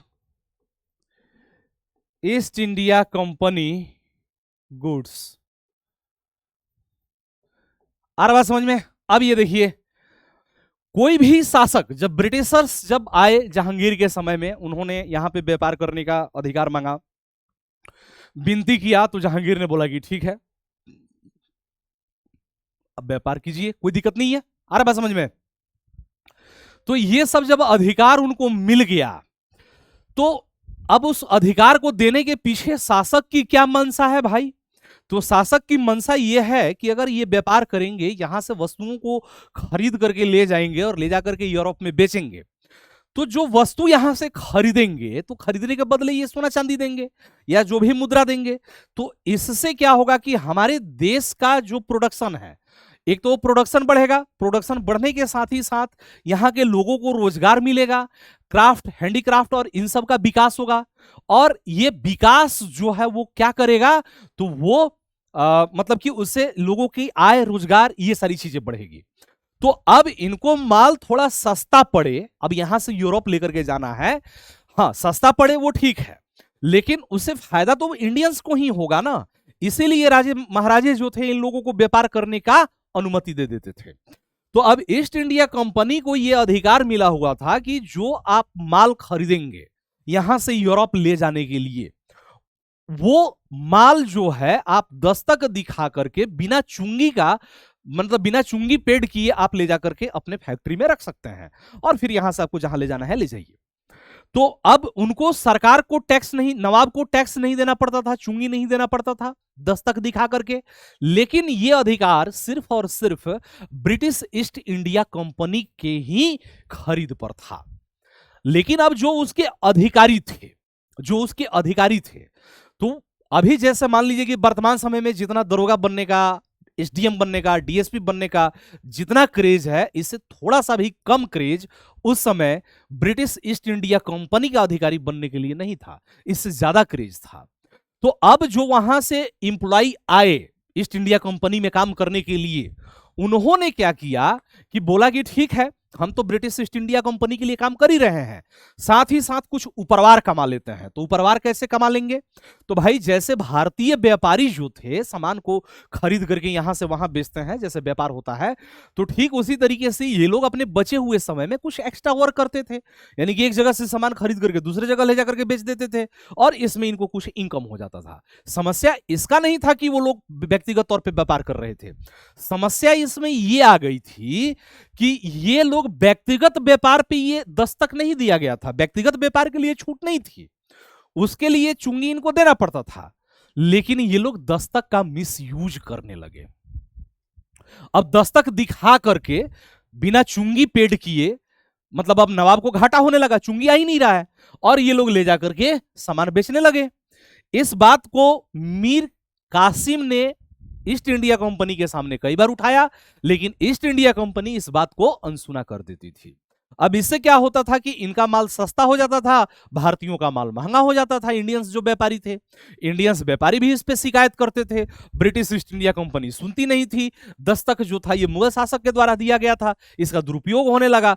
नवाब ने क्या किया कि दस्तक को समाप्त कर दिया, बोला कि सभी व्यापारी इक्वल, इंडियन व्यापारी और ब्रिटिश व्यापारी बोथ आर इक्वल। तो उन्होंने क्या किया कि दस्तक को ही समाप्त कर दिया नवाब ने। जैसे ही नवाब ने दस्तक को समाप्त किया, अब ब्रिटिश ईस्ट इंडिया कंपनी को क्या हो गया, तो ब्रिटिश ईस्ट इंडिया कंपनी को यह आभास हुआ कि यह हमारे व्यक्तिगत अधिकार पे क्या है, कुठाराघात है, यानी कि व्यक्तिगत अधिकार पे ये रोक लगा दिया गया है नवाब के द्वारा। और यही यही वो समय था कि जब नवाब को यहां से हटा दिया गया, और पटना का भी एक घटना हुआ था, ठीक है। तो यहां से हटा दिया गया था, नवाब को हटा करके फिर से मीर जाफर शासक बनता है, ठीक है। मीर जाफर फिर से कौन बनता है शासक, तो दोबारा मतलब कि मीर कासिम को हटाकर, मीर कासिम को हटाकर दोबारा, हटाकर दोबारा कौन, तो दोबारा मीर जाफर शासक बनता है। मीर जाफर बंगाल का नवाब बनता है, ठीक है, बंगाल का नवाब बनता है, ठीक है। यानी कि again Mir Jafar became the nawab of Bengal, ठीक है। यानी कि बंगाल का नवाब बनता है मीर जाफर। हमने सबसे पहले लाइन में ही लिखा कि एम्बिशियस या महत्वाकांक्षी शासक था। किसके बारे में हम बात कर रहे हैं, तो मीर कासिम के बारे में। मीर कासिम भाग करके गया, कहां गया, तो मीर कासिम की अगर बात करेंगे तो मीर कासिम कहां भाग करके गया, अवध, ठीक है। यानी कि मीर कासिम जाकर के एक गुट बनाता है, ठीक है। मीर कासिम प्लस अवध का नवाब सुजाउदौला, अवध का नवाब सुजाउदौला, यानी कि नवाब ऑफ अवध सुजाउदौला। और मुगल शासक कौन है, तो मुगल शासक शाह आलम द्वितीय, शाह आलम द्वितीय, ठीक है। यानी कि मुगल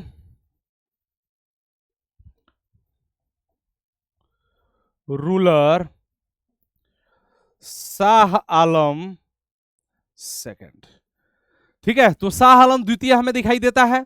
इन सब के बीच में वर्सेस, ठीक है, वर्सेस कौन, तो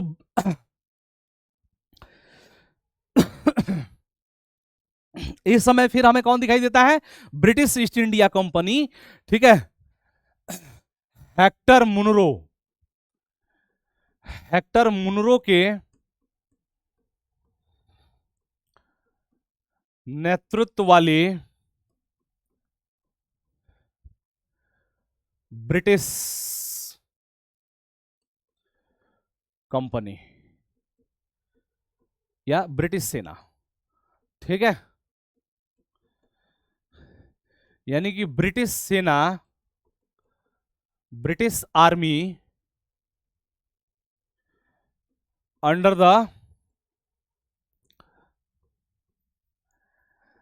the leadership of Hector Munro, ठीक है। इनका भिड़ंत होता है कहां पे, तो यही जो है 22 अक्टूबर 1764 ईस्वी को बक्सर का युद्ध होता है, ठीक है। बक्सर का युद्ध, यही है बक्सर का युद्ध, ठीक है। यानी कि battle of Buxar, battle of Buxar, ठीक है। 22 अक्टूबर 1764, 22 अक्टूबर 1764 ईस्वी को क्या हो जाता है, तो ये बक्सर का युद्ध होता है। मीर कासिम, ठीक है, बंगाल का भगोड़ा नवाब, ठीक है, अवध का नवाब सुजाउदौला और मुगल बादशाह शाह आलम द्वितीय। अब यहां पे जो है मतलब कि ब्रिटिश विजयी रहे, यहां पे ध्यान से लिख लीजिएगा, ब्रिटिश विजयी रहे, ठीक है, ब्रिटिश विजयी रहे,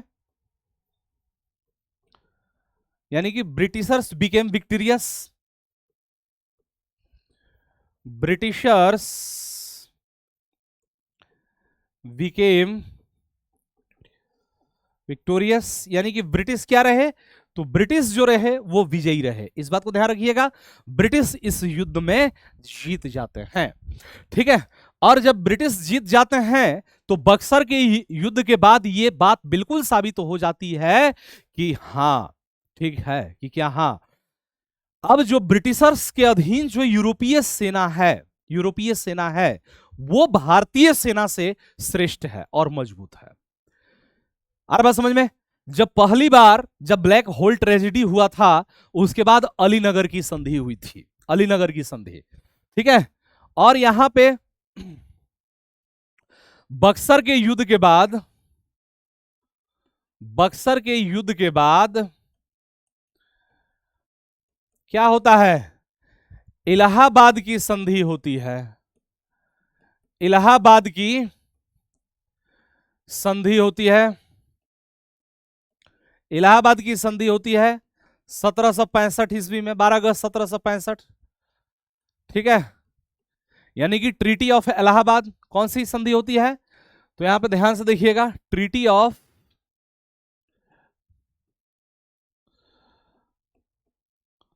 इलाहाबाद इन 1765, 1765 ईस्वी में इलाहाबाद की ट्रीटी होती है।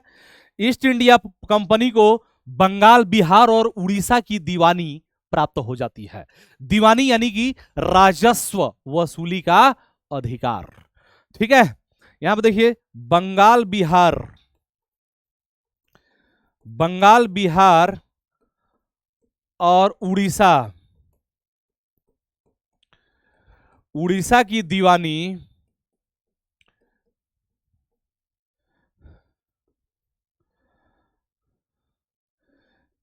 ईस्ट इंडिया कंपनी को मिलता है। ठीक है, यानी कि British East India Company got the diwani of Bihar, Bengal and Orissa. ठीक है, यानी कि बंगाल, बिहार और उड़ीसा, ठीक है, इसकी दीवानी इनको मिल जाती है। इस बात को ध्यान रखिएगा। आगे बढ़े, मुगल शासक शाह आलम द्वितीय को 26 लाख सालाना पेंशन,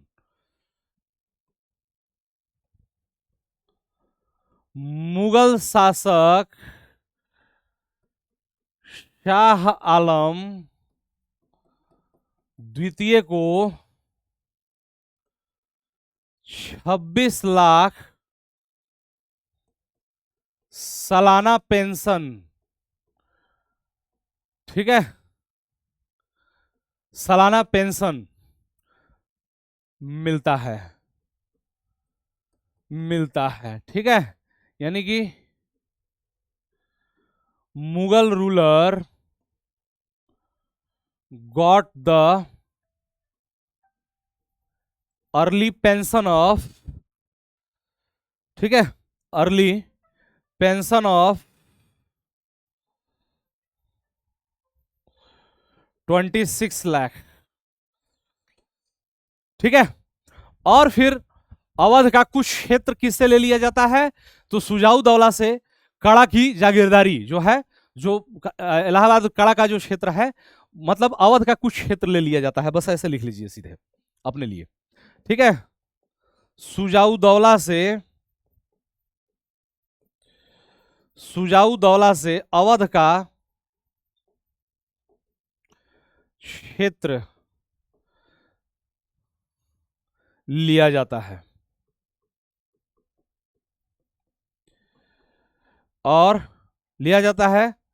और सहायक संधि लागू, क्या होती है, तो सहायक संधि लागू। ठीक है, सुजाऊ दौला से अवध का क्षेत्र लिया जाता है और सहायक संधि लागू। यानी कि सुजाउद्दौला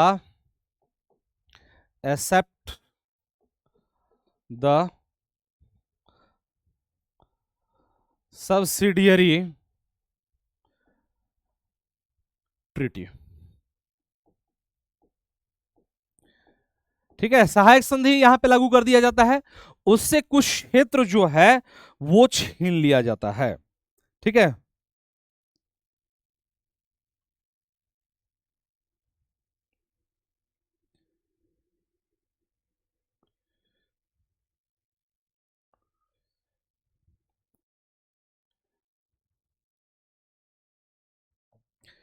आगे बढ़े। चलिए, अब यहां पे एक चीज और नोट करके आप सभी लोग लिख लीजिए, स्पेशल तौर पे नोट करके। ठीक है, नोट करके जरूर इसको लिखिएगा, नोट नोट करके इसको लिखिए कि बक्सर के युद्ध के दौरान ही बक्सर के युद्ध के दौरान ही बक्सर के युद्ध के दौरान ही ठीक है, बक्सर के युद्ध के दौरान ही ब्रिटिश सेना में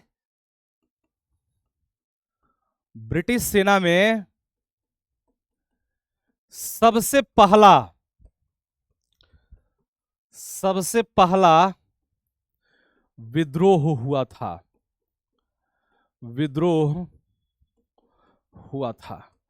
ठीक है, ब्रिटिश सेना में ही सबसे पहला विद्रोह हुआ था, यानी कि first revolt in British army during battle of Buxar, यानी कि बक्सर के युद्ध में ही सबसे पहला ब्रिटिश सेना में विद्रोह हुआ था। बाकी वेल्लोर का तो 1806 ईस्वी में होता है। ठीक है, जिसका कारण था धार्मिक कारण, वो भी हम लोग देखेंगे, धार्मिक कारण था वेल्लोर का विद्रोह। तो इसमें क्या हुआ था, तो ब्रिटिश सेना की भारतीय टुकड़ी ब्रिटिश सेना में भारतीय टुकड़ी ने नवाब का साथ दिया था। ठीक है, यानी कि a unit of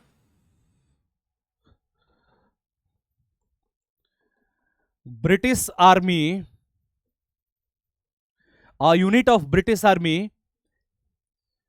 joined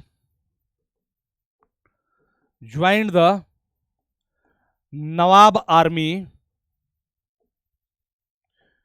during battle of Buxar. ये नोट कर लीजिएगा, बैटल ऑफ बक्सर, यानी कि बक्सर के युद्ध के दौरान ही ब्रिटिश सेना में जो भारतीय सेना थी वो छोड़ करके किसके साथ जाकर के मिल गई, तो वो जाकर के मिल गई इसके साथ, जो अपना वो जाकर के मिल गई नवाब की सेना के साथ। वो अलग बात है कि नवाब की सेना हार गई और जो यूरोपीय सैनिकों की जो सुपरियोरिटी थी या जो उनकी सर्वोच्चता थी वो यहां पे साबित हो जाती है। ठीक है, समय का ध्यान रखते हुए आज की क्लास को हम लोग यहीं पे रोकेंगे। ठीक है,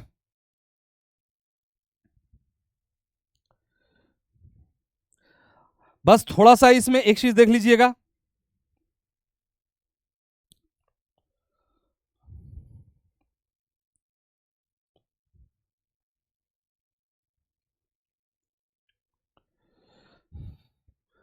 आगे बढ़ते हैं। इसके बाद जब ये बक्सर का युद्ध हो जाता है और ब्रिटिश सेना जीत जाती है और जो संयुक्त रूप से बंगाल, बिहार और उड़ीसा की जो सेना होती है जब हार जाती है, तो उसके बाद यहां पे आपको दोहरी सरकार या हमें क्या दिखाई देता है, तो ड्यूअल गवर्नमेंट दिखाई देता है।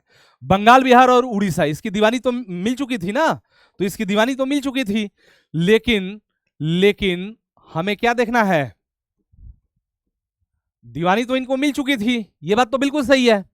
लेकिन अब हुआ क्या कि ब्रिटिश के पास जो कर वसूलने का अधिकार है मिल तो गया, लेकिन उसका उन्हें एक्सपीरियंस नहीं है।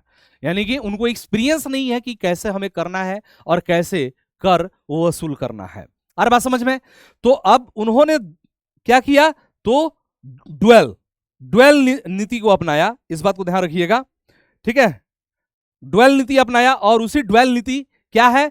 तो ड्वेल नीति क्या है कि नवाब तो बना दिया, ठीक है, यानी कि नवाब, अरे बात समझ में, नवाब तो बन गए, लेकिन आगे अभी हमें और भी चीज देखना है, ठीक है?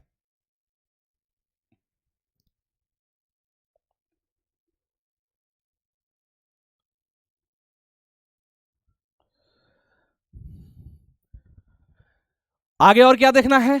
तो यहां पे जो ड्वेल गवर्नमेंट है, दीवानी कंपनी को मिल गई, नजमुद्दौला शासक बनता है। कौन बनता है? यहां पे ध्यान से देखिएगा, नजमुद्दौला शासक बना। क्या बना? नजमुद्दौला। नजमुद्दौला शासक बना या नवाब बना। नजमुद्दौला क्या बनता है? नवाब बना। यानी कि नजमुद्दौला बिकेम द रूलर, ठीक है? नजमुद्दौला शासक बना, नजमुद्दौला नवाब बना। उसके पास राजस्व का अधिकार नहीं था, लेकिन वो नवाब था, उसके पास जिम्मेदारियां थी। उसके पास क्या थी? तो जिम्मेदारियां थी। आ रहा बात समझ में? तो यहां पे ध्यान से देखिएगा, दोहरी सरकार या जो ड्वेल गवर्नमेंट है, दीवानी अधिकार दीवान के रूप में कंपनी ने सीधे निजामत क्षेत्र का राजस्व एकत्रित किया, और निजामत जो है नायब निजामत के नामित प्राधिकारी के रूप में कंपनी ने पुलिस न्यायिक शक्तियों को नियंत्रित किया, ठीक है? और कहने का मतलब यह है कि नवाब है जो, उसके पास अधिकार तो है, सॉरी उसके पास जिम्मेदारी तो है। ड्वेल गवर्नमेंट की अगर बात करेंगे तो नवाब के पास जिम्मेदारी तो है, लेकिन अधिकार नहीं है। और कंपनी के पास अधिकार तो है, लेकिन जिम्मेदारी नहीं है, ठीक है? ड्वेल गवर्नमेंट, ठीक है? ये क्या है? दोहरी सरकार है ना, ड्वेल गवर्नमेंट। ये अभी समझ लीजिए आप लोग, ये क्या है ड्वेल गवर्नमेंट, ये समझा देता हूं। ड्वेल गवर्नमेंट, ड्वेल गवर्नमेंट, ठीक है? जैसे यहां पे देखिए, हम बात करेंगे किसका? तो इस ड्वेल गवर्नमेंट में अगर हम नवाब का बात करेंगे, नवाब, नवाब, ठीक है? तो नवाब की अगर बात करेंगे, तो नवाब जो है इसके पास क्या है? तो रिस्पॉन्सिबिलिटी विदाउट राइट, ठीक है? Responsibility without right, rights. यानी कि क्या है ये? तो अधिकार के बिना उत्तरदायित्व, अधिकार के बिना उत्तरदायित्व, अधिकार के बिना उत्तरदायित्व। यानी कि अधिकार तो है ही नहीं नवाब के पास, शासन की जिम्मेदारी सब है। पैसा उसको आ नहीं रहा है, राजस्व अधिकार है ही नहीं, सोर्स ऑफ इनकम है ही नहीं, लेकिन उसके पास जिम्मेदारी बहुत है। अरे बात समझ में? तो ये क्या है? तो अधिकार के बिना उत्तरदायित्व किसको मिला? नवाब को। और कंपनी की बात करेंगे तो कंपनी को क्या था? तो कंपनी, ठीक है, यानी कि कंपनी के पास क्या आ गया? तो दीवानी अधिकार आ गया ना, कंपनी। तो कंपनी की अगर बात करेंगे तो इसके पास क्या है? तो right without responsibility, right without responsibility, responsibility. यानी कि इसके पास क्या हमें दिखाई देता है? तो बिना उत्तरदायित्व का अधिकार, यानी कि उत्तरदायित्व के बिना अधिकार इसके पास था। क्या था? तो उत्तरदायित्व, उत्तरदायित्व के बिना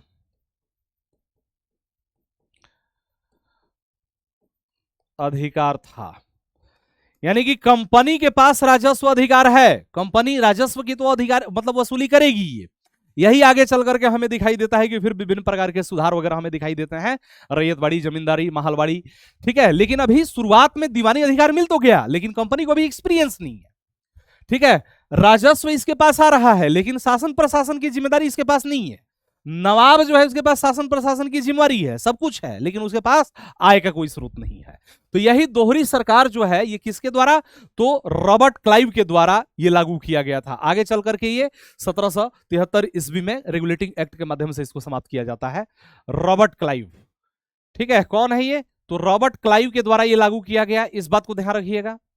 रॉबर्ट क्लाइव, ठीक है, इस बात को ध्यान रखिएगा, कौन है ये, तो रॉबर्ट क्लाइव है और इसी के द्वारा ये लागू किया गया है।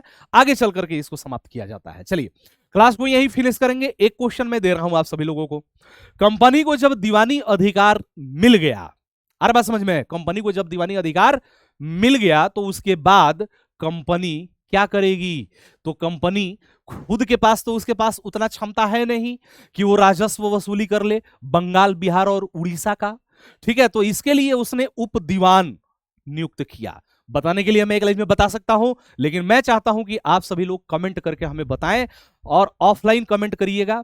बिल्कुल, क्लास खत्म ही होने वाला है तो ऑफलाइन ही कमेंट होगा, ठीक है। यानी कि उप दीवान, उप दीवान किसको बनाया गया, यहां पे ध्यान से देखिएगा।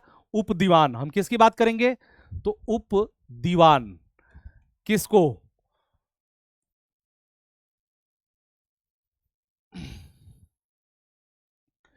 उप दीवान यानी कि गवर्नर किसको यहां का बनाया गया, या सब दीवान, ठीक है। उप दीवान किसको कहां का, यानी कि उप दीवान कहां का बनाया गया, तो यहां पे देखिए आप लोग बताएंगे बंगाल का उप दीवान कौन बना, ठीक है, बंगाल का, ठीक है,